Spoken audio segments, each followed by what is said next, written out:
Сегодня в Старом Крыму попрощались с предпринимателем и меценатом Эбазером Эмираджиевым.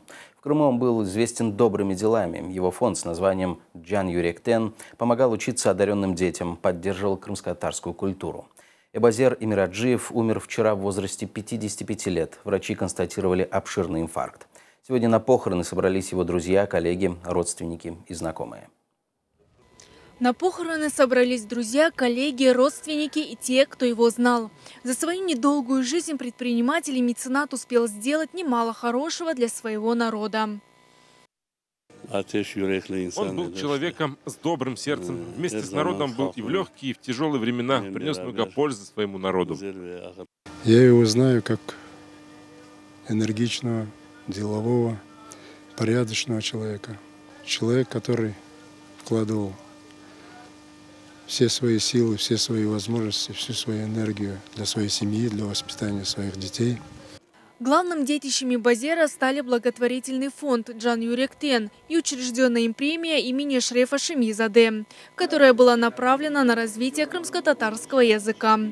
Фонд же занимался развитием крымско-татарского языка, национального образования и духовных ценностей.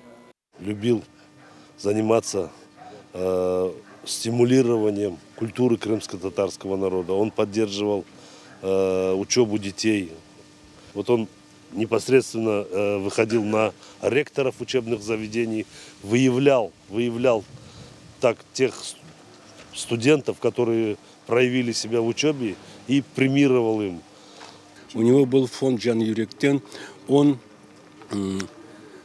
помогал нашим писателям, художникам, финансовую помощь оказывал.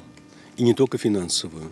У него было очень много идей, которые люди приводили в жизнь. Что бы он ни делал, он делал от всего сердца. Джан Юректен. Эбазер Эмираджиев родился 15 мая 1960 года в узбекском поселке Южный Аламышик. После возвращения в 1989 году возглавил Крымско-татарский национальный культурный центр в Старом Крыму. Позже занялся бизнесом. С 1997 года по 1998 был депутатом Верховного Совета Крыма. По словам друзей Эбазера, у него было много планов, которые он хотел реализовать, но не успел.